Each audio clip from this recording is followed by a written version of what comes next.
Le journal de 7h30 qui vous est présenté par Laurence Gontier. Bonjour Laurence. Bonjour Émilie, bonjour à tous. 100 ans après la Grande Guerre, les commémorations se multiplient. Ce week-end, toute une famille s'est retrouvée dans le bois de Remerville, près de Nancy. C'est dans ce petit village à près de 1000 km de sa terre d'origine que repose leur aïeul, un capitaine originaire du sud-ouest, mort comme 700 autres hommes un mois après le début des combats. C'était le 25 août 1914. Il est le seul à avoir été enterré sur place. Hier, 50 petits et arrière-petits-enfants lui ont rendu hommage. Reportage pour Europe 1. Le capitaine Brugère est né le 11 février 1871 à Tulle, en Corrèze. Il est le fils d'Ernest Brugère. C'était une famille où on était notaire de père en fils. Et d'Hélène Bastide, originaire de Figeac. Lui n'est pas devenu notaire, il est devenu militaire. Il a fait ses études à l'école spéciale militaire à Saint-Cyr.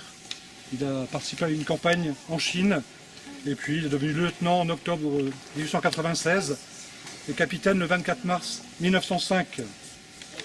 Il épouse Louise-Marie Lajoux, qui a 20 ans de moins que lui, à Limoges, en janvier 1909. Ils ont 5 enfants. Hélène, l'aîné, Pierre, Louis, Jacques.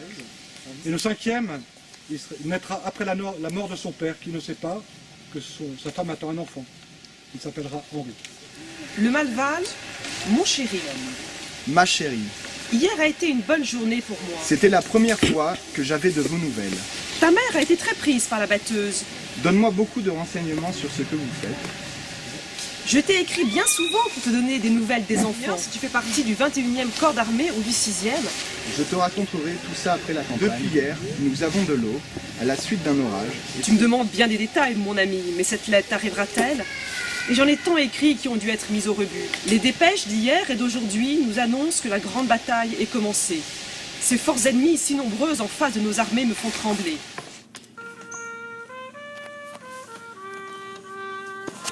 Le 25 août, à partir de 6h du matin, dans un bois entre Réméréville, Hauteville et Courbeseau, plusieurs compagnies du régiment sont engagées contre l'ennemi.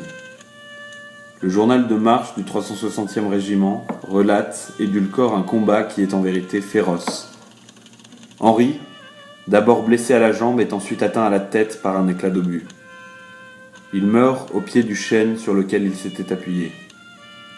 Le total des pertes pour cette seule journée, dans ce seul bois, est terrible. 15 officiers, 47 sous-officiers, 740 soldats tués ou disparus. Le commandant Sonnet et le capitaine Lamoureux enterrent de manière sommaire Henri au pied du chêne où il a été tué à l'ennemi.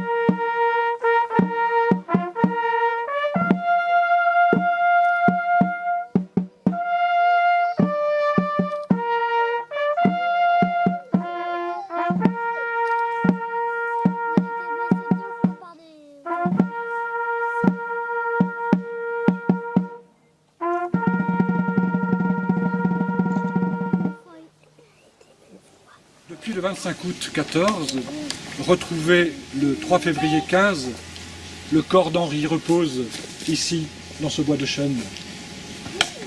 Louise-Marie le sait, elle n'en est pas moins triste.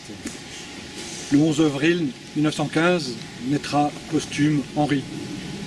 Ils auront 25 petits-enfants, plus de 80 arrière-petits-enfants.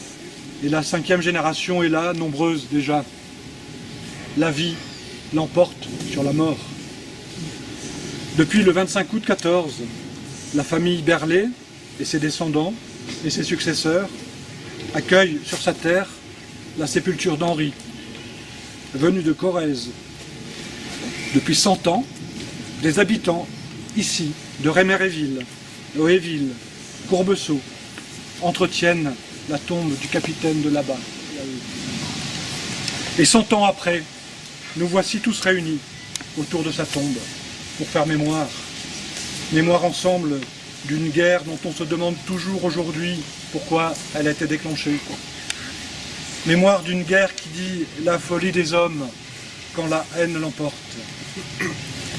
Et nous sommes réunis pour témoigner du fait que oui, vraiment oui, la vie l'emporte toujours sur la mort.